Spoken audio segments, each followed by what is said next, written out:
ಅಣ್ಣವ್ರ ಪ್ರತಿಕ್ರಿಯೆ ಏನು? ಅವರು ಸ್ಟಾರ್ಟಿಂಗಲ್ಲಿ ಹೆಂಗಿದ್ರು ಅದೇ ಥರ ಇದ್ರು ಅವರು. ಒಂದು ಚೂರು ಇದಿಲ್ಲ, ಅಳುಕು ಇಳುಕು ಆ ಥರದ್ದು ಏನೇನಿಲ್ಲ. ಲಾಸ್ಟ್ ಬಿಡುಗಡೆ ದಿನ ಫಸ್ಟ್ ಹೆಂಗೆ ದಿನ ನಗನಾಡ್ತಾಯಿದ್ರು ಅದೇ ಥರ ಲಾಸ್ಟ್ವರೆಗೂ ನಗನಾಡ್ತಾನೆ ಇದ್ರು ಅವರು. ಹೌದು, ಆ ನಗು ಫೇಸ್ ಇತ್ತು, ಆ ಇದೇ ಇತ್ತು ಅವ್ರಿಗೆ. ಒಂದು ಚೂರು ಅಳಿಕೆ ಇರಲಿಲ್ಲ ಅವ್ರಿಗೆ. ಕೊನೆಗೆ ಬಂದು ಕೂತ್ಕೊಳ್ಳೋವರೆಗೂ ಅವ್ರಿಗೆ ಅದೆಲ್ಲ ಇಲ್ಲವೇ ಇಲ್ಲ. ನಾನು ಬಿಟ್ಬಿಡು, ಏನೋ ಇದಾಗ್ಬಿಡ್ತೀವಿ, ಅದು ಎಲ್ಲ ಇಲ್ಲವೇ ಇಲ್ಲ ಅವರು.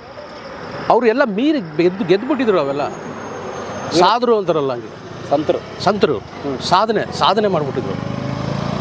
ಅವನನ್ನು ರಿಕ್ವೆಸ್ಟ್ ಮಾಡಿದ್ದು ಬಿಟ್ಬಿಡು ನಮಗೆ ಅಂತ ಆ ಥರದಿಲ್ಲ.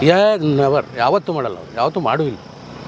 ಅವ್ರು ಕೇಳ್ಕೊಳ್ತಿದ್ದು ನಮ್ಮನ್ನು ಬಿಟ್ಬಿಡು ಅಂತ, ಇವ್ರನ್ನ ಜೊತೆಲಿ ಬಿಟ್ಬಿಡು ಇವ್ರಿಗೆ, ನಾನು ಇರ್ತೀನಿ, ನನಗೆ ಎಷ್ಟು ದಿನ ಬೇಕಾದ್ರೆ ಇರ್ತೀನಿ ಬಿಡು, ಏನೋ ನೋಡೇ ಬಿಡೋಣ ಅಂತ.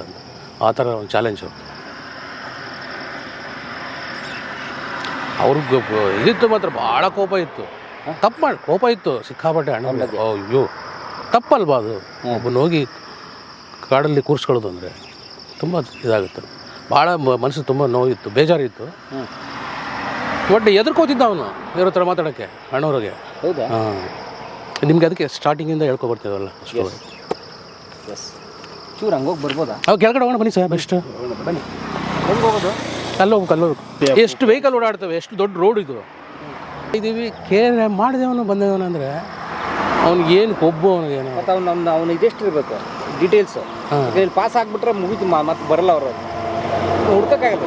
ಹೌದು, 2 ನಿಮಿಷ ಹಿಂಗೆ ಪಾಸ್ ಆಗ್ಬಿಟ್ಟು ಅಷ್ಟೇ. ಮೇಲೆ ಸೇತುಗುಡಿಗೆ ಹೋಗಿ ನಾನು ಬಂದ ಫಸ್ಟು, ನಾವು ಹಿಂಗೆ ನಿಂತಿದ್ದೀವಿ ಸೈಡಲ್ಲಿ. ಆ ಜಾಗ ತೋರಿಸ್ತೀನಿ ನಿಮಗೆ. ಸ್ವಲ್ಪ ಒಂಚೂರು ಹತ್ತಿ ಸ್ವಲ್ಪ ಇಳಿಬಿಡ್ಬೇಕು ಅಷ್ಟೇ. ಟಕ್ ಟಕ್ ಟಕ್ ಟಕ್ ಅಂತ ಓಡಿಸ್ಬಿಡು ಹಂಗೆ. ಓ ಮೈ ಗಾಡ್. ಆಗ ನೀರಿತ್ತಾ ಇದರಲ್ಲಿ? ಹಾಂ, ಅಷ್ಟೇನು ಇರಲಿಲ್ಲ ಅವಾಗ, ಡ್ರೈನ್ ಆಯಿತು.